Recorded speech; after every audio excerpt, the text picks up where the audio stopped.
There you go. Well, 'Cause I sensed you were getting into something deeper, so I wanted to. And again, yeah. often people say, "Oh, did you have a recording of that?" Because our memories Mhm. are foggy, and often you find something in a recording you didn't know. So go ahead. Sorry to Yeah. interrupt. Oh, no, no problem. Well, I do have to say real quick, like, I really appreciate what you're doing. Like, between you and Nodes, and like, it's just really getting me into all of this really deeper stuff. And it's really, um, in a way, materializing my relationship with God. Like, I'm understanding things and seeing things like I've never seen before, and it's been really awesome. Oh, Such a good. cool community to be a part of. Like, I'm Yeah, loving it a I lot. love what Node is doing. Just taking a page at a time at maps of meaning is Yeah, just genius. I love it's it. intense. Like, I don't know. I can't say that I'm learning much, but I'm like saturating myself in it, so I hope to maintain, or to retain that information Yep. at some point. Yep. But yeah, we did the road trip. Um, we ended up at my dream job, Bungie. We got to go inside, uh, the video game developer, and it started me thinking about, like, as we were driving back, like, why did we do this journey to begin with? Mm. Why was Bungie like my main destination to get to? And it was like a pilgrimage. Hmm. Hmm.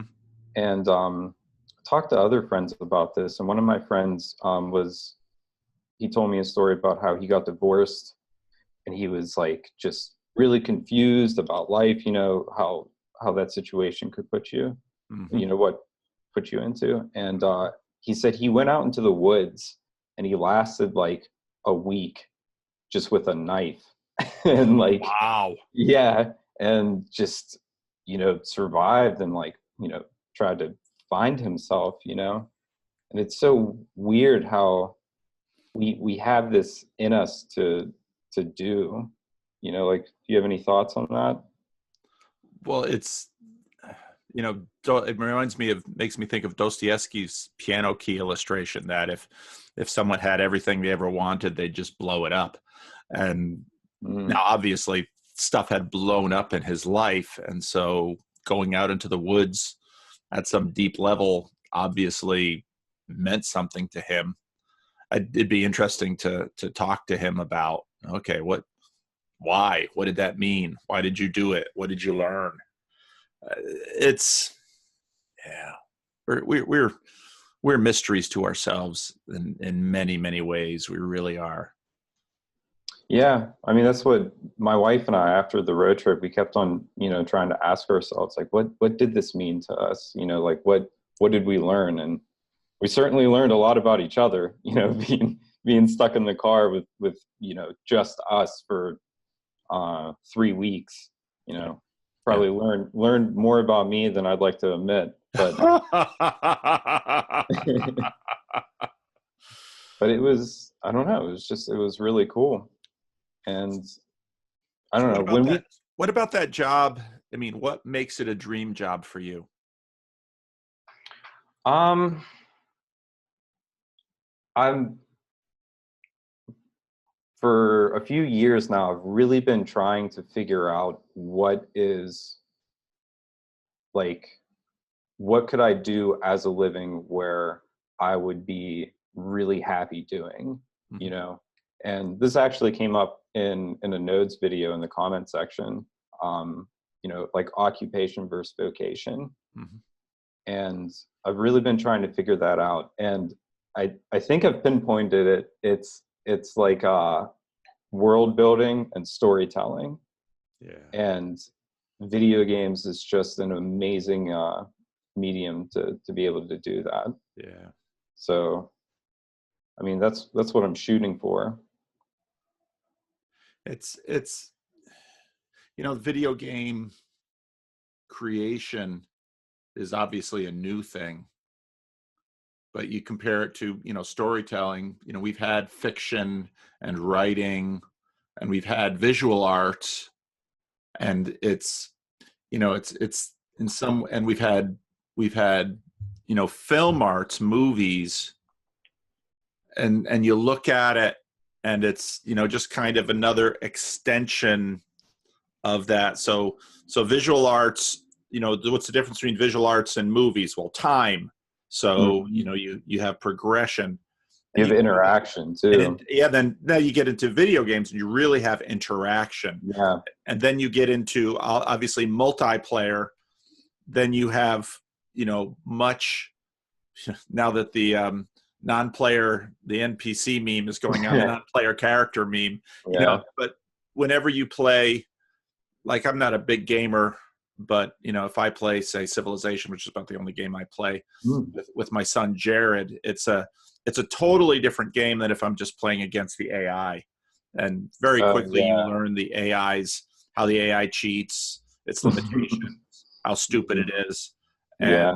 whereas if I'm playing with my son, it's totally different. It's totally Yeah. different. There's ego layers involved, and there's father son layers, and so Oh, yeah, then, that's interesting. I didn't think about that. yeah, and so then there's, that's different from, say, playing maybe with friends via the internet or strangers via the internet. I mean, but then, obviously the video games get into the idea of simulation, and simulation is the wrong word. We don't really have the right word for it, but, other worlds, second worlds and so on and so forth, and incarnating different things. I mean, it is an amazing cutting edge thing right now for us, Hmm. because technology continues to dramatically improve. The CPU horsepower, game card horsepower. Uh, so I can imagine it's a very exciting place to be creative in. Yeah, I'm really excited about it. It's very intimidating. I would say over like the past 4 years, I've really started taking this seriously. And I'm really working on disciplining myself so that it is, like my main focus to get good, to get at that professional level. And part of that, ironically, was, really maintaining my video game playing time because I was playing way too much. And I don't know. It's been such a cool journey, like especially just over the past like 2 months of really disciplining myself. So I've really been trying to go to bed at the same time, wake up at the same time. I'm putting so much time into my homework and exercising. I'm packing my lunch before I go to work, which is huge for me, Yeah, you know. yeah, yeah. And I don't know, I just feel like I'm learning a lot about myself just through that, and it's exciting because, you know, I'm definitely not alone with battling, depression and anxiety and all of that stuff. And I've tried medication. Like, I wouldn't say that I was really bad, but I definitely had my moments. And I don't know, the medication worked to an extent, but I just always thought like, well, I don't want to be relying on this. Like, if I like, how strong am I? Like, how? Did you ever see A Clockwork Orange? No. Well, it's like, to boil it down, it's like, how do they fix sin? And they make a pill for it. So they put like, they instead of stopping them from sinning, it just makes a sick feeling in their stomach for when Huh. they sin. So they don't cure sin. You know what I mean? Yeah, yeah, yeah. So that's It's kind of what I was thinking it's about. Sam Harris's greatest fear, and it's the guilt, it's the religious guilt, because it's, Yeah. sick feeling in your stomach. That's conscience. Yeah. Interesting. Yeah, those debates are really, really interesting. Like, I couldn't help but laugh every time, you know, Jordan Peterson would say something and it was like good, or it sounded good, or it sounded like, a rebuttal. You get this big applause and cheering. And then they would do it on, on Sam Harris's side. I just couldn't help. I had to like stop and think like, what's going on here? Like, why are these people, you know, what are they really cheering for? Yeah, yeah.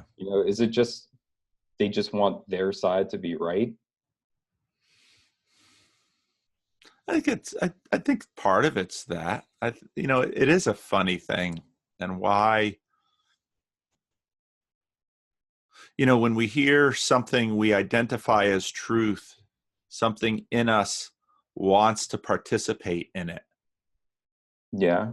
I and mean, that's basically what I'm doing right now. well, there's something healthy about that. It's Mhm. it's it's similar to beauty in that it's the the validation is built into it, and we're drawn to it, and it's glory in terms of, yeah, we and you also always get a sense with these words that we're circling it, and so glory, okay, there's an aspect, and beauty, there's an aspect, and Mhm. truth, there's an aspect, and we're circling, and we can see it from different sides, but then we come around, we see it. It's not unlike the Grand Canyon in that sense. The Grand Canyon is you go there, and first time I saw the Grand Canyon, I was with a college trip, and we got there really early in the morning before the sun rose. And you'd get out there, and it was completely black, and it's kind of like you're standing and you're cold, and you're looking around, and there's nothing. And the sun comes up a little bit, and you just begin to see hints of things, Oh, that would be amazing. and then it just continues to unfold. And the amazing thing about the Grand Canyon, or I was just at Bryce Canyon, the last vacation I took. Where's that at? That's in Utah. That's in the canyon lands of Utah. And like similar to the Grand Canyon, it's a canyon. So you see it from the rim, and you kind of Hmm. see the thing, and you start walking down into it. And now you're seeing, I mean, and again, this is kind of the connected with what the potential of a computer game versus, let's say, a photograph, where you're dependent upon the photographer for the perspective in a photograph, but in a computer game you get actually to descend into the canyon, Yes. and Hmm. you know the canyon better because this gets into the question of the word know. I was having a conversation yesterday in Spanish with saber and conocer. Saber is to kind of know a thing, and Hmm. conocer is kind of to know a person, and so Hmm.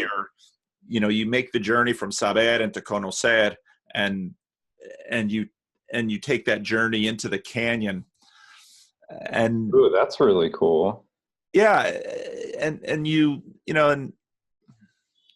words escape us. Words are it's difficult to capture it, to represent it with language, and then Hmm. to communicate it with language. Do you But think do you think English is limiting in that aspect compared to other languages? every language is limiting. I you know I, there's always something in another language that you can't capture in the other language. For example, Mhm. if you grow up in a Dutch subculture, you pick up some of these words like "benauwd," and "benauwd" just means close, confining, uncomfortable. Mhm. And what's interesting is how, let's say, I know almost no Dutch, but here's this word "benauwd" that I know because the Dutch immigrants leaving behind most Dutch just kind of, this word they couldn't get rid of because Yeah. they never found an English word that has it.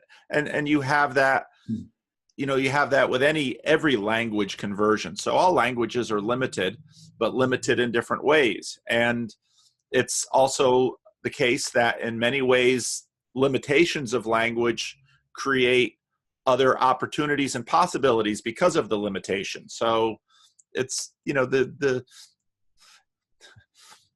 whoever designed this thing that we're living in is amazing. Oh yeah, I know. Because and that's the sense of the glory.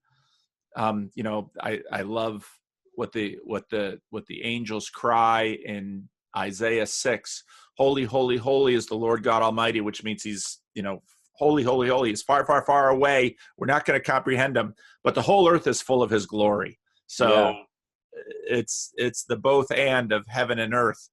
And What's the verse that says even like the rocks will speak my name? oh yeah, with Jesus, when the religious leaders are annoyed at the triumphal entry, and says, because they're basically, they're telling Jesus, they're crying out things that should not be said of a human being, which is good orthodoxy to them. But Jesus, of course, claims he's more. And so then he says, well, the very stones would cry out. And that it's not only just the common rocks on the road, but later on when they're leaving, Jesus says, not one stone will be left on another with respect to the temple. So one of the ways you can understand that verse is that, if the people didn't cry out, the temple would cry his name. Well, why? Oh, Because wow. he is the temple. And That's awesome. Yeah. And we have inklings of this glory. We have moments when we catch a glimpse of it, and it grabs our heart and we want more. Yeah, And that that's for drives us, sure. C.S. Lewis's Last Battle, further up and further in. So Yeah, going back to the Grand Canyon, when we went there on our road trip, we were in some sort of argument while we were driving through. Like, we drove through the entrance, or driving through, and we're kind of arguing, and then you get to the rim where you could see it from the road past the entrance, and we both just stopped talking, like, immediately. Yeah. We're like, wow, like, it, and that's another thing about the pictures and what you were saying. We took so many pictures. I think we had like over 500 pictures from our trip, and we're all excited to, come home and show everybody. I mean, the pictures sucked, really, compared to everything else.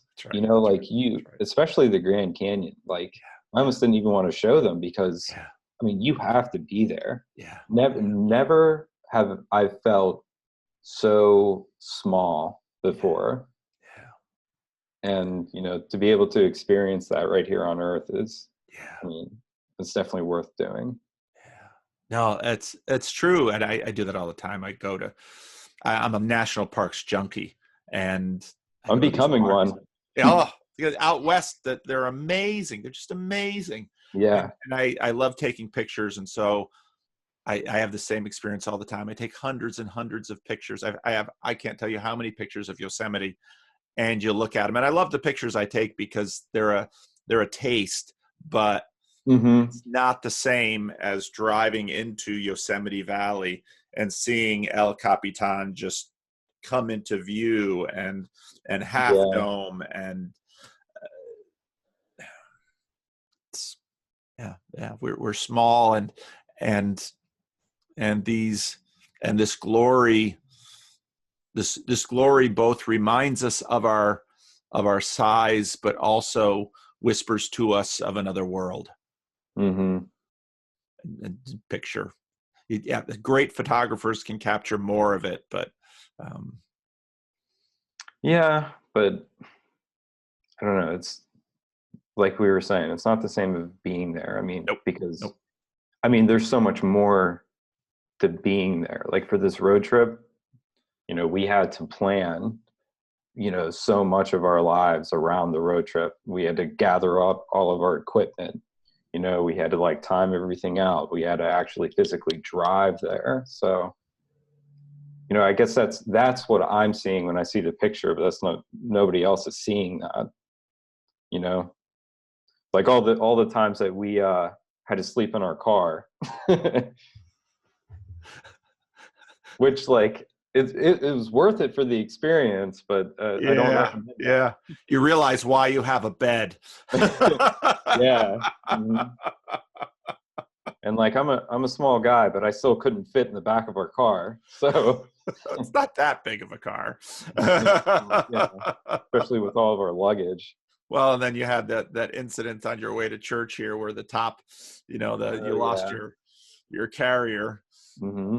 Yep. And that I remember telling you that same thing happened to my dad, and I remember it was the same container that he used when I was like 6.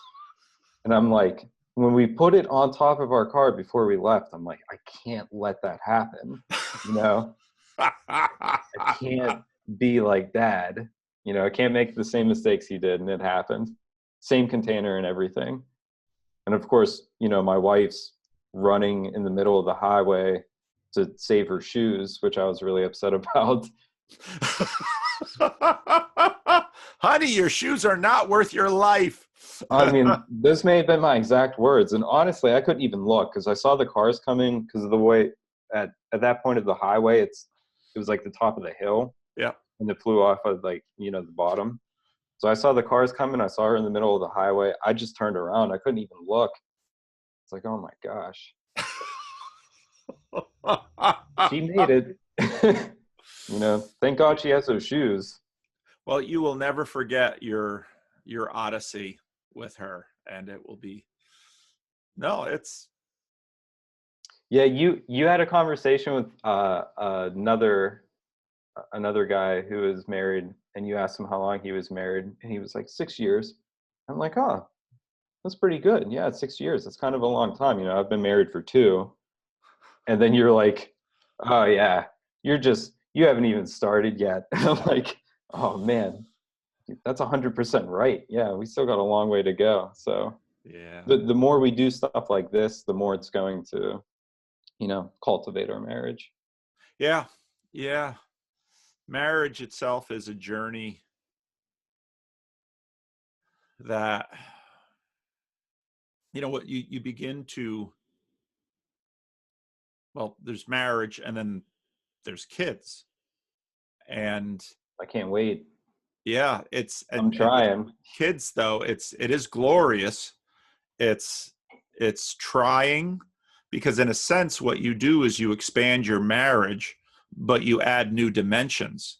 Mm-hmm. And you're not really married to your kids because they do leave, but you're never separated from them. Mm-hmm. There will, and in a weird way, your bond with your kids, you have a sense that, well, you can divorce a spouse, but there's a bond you have with your kids that never goes away either. So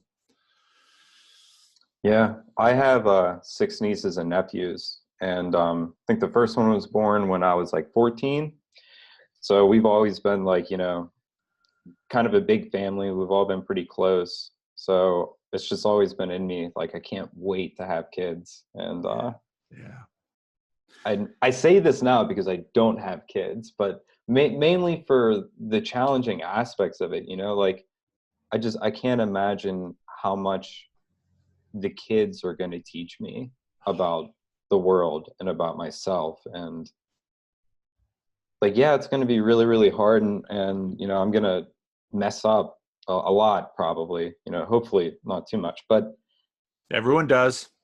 I can't imagine like a better way of experiencing the world, and, Yeah. like that glory that we were talking about, like that may be, I would say, the closest way to get to it. Yeah. I feel for those who have never had the privilege or the Mhm. opportunity to have children, and then those who, oh, the world is rich. The world is deeply rich, and it's hard to know what it would be without the suffering. And that's one of the things I struggle when I think about the age to come. And I think, I definitely down for the no more tears part, but I don't know how meaning comes in and how adventure comes in. I But then again, as we're, began talking about in terms of our smallness, the beauty is it's not up to me to know. And it's the same with having kids. You have no idea what they will teach you. You just have Mhm. no idea. Even though when you learn it from them, you'll see that you've had it all the time. You've always been this Yeah. way. You just couldn't see it because the children have added another dimension through which to see yourself. Now you're Mhm. seeing yourself as a father. Okay.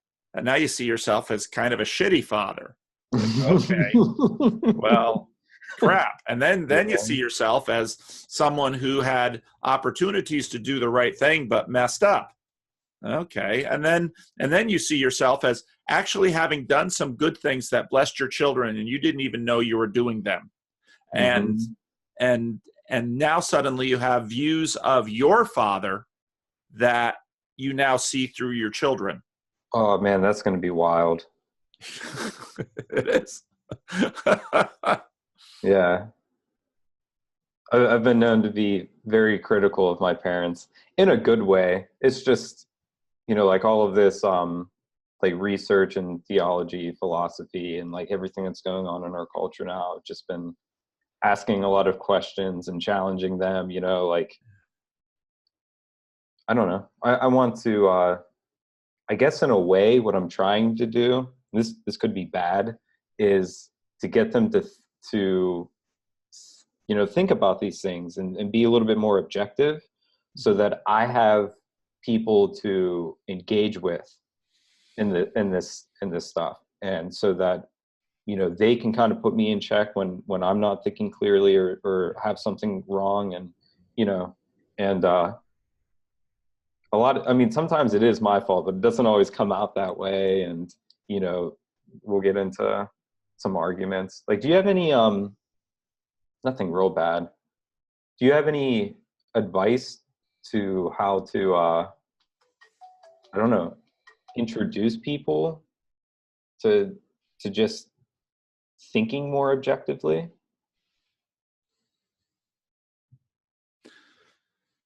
Well, I think so.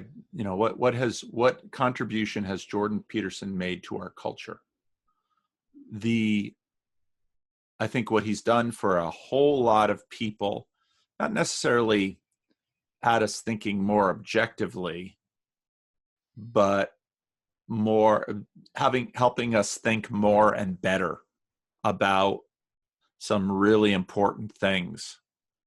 We had our meetup Sunday night, and it's the irony is that we don't talk directly about Jordan Peterson that much in our meetups anymore.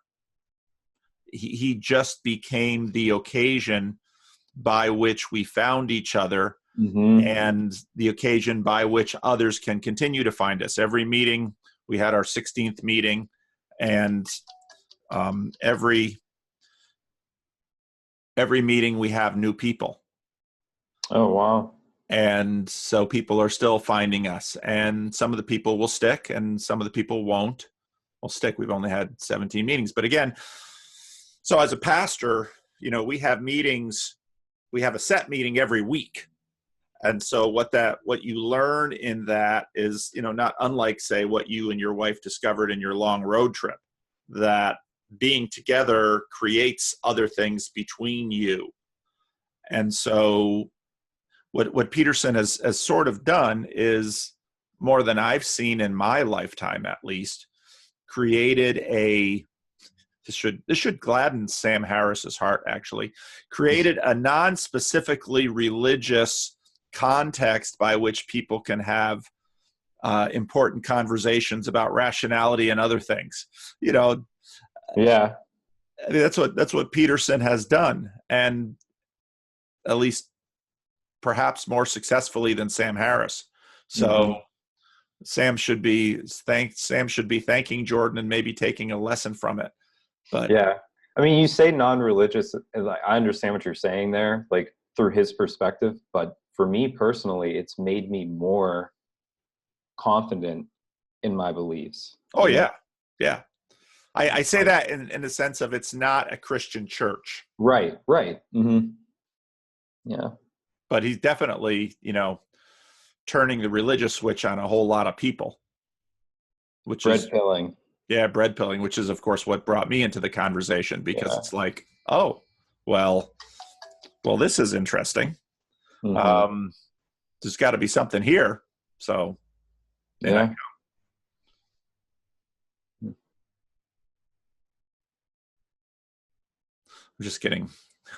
just got 3 calls in a row from someone. I think she wants to talk to me. Well, I better let you go then. Yeah, it could likely be something kind of important. So, Yeah. but I will send you a copy of this, and you can decide what we want to do with it. And I'm happy to see your face and happy to see you got back well, Yeah. and Thank you. you still had a house to come back to, and your wife didn't leave you after the road trip. I spent 3 months with this man. I never want to see him again. No, Um, we definitely are stronger, and our house was 4 times as good than we've ever imagined it when we got back. So it was just all around a good deal. That's But wonderful. yeah, it was great talking to you, Paul. It Thank was you. great talking to you, Brandon. Take care. You too.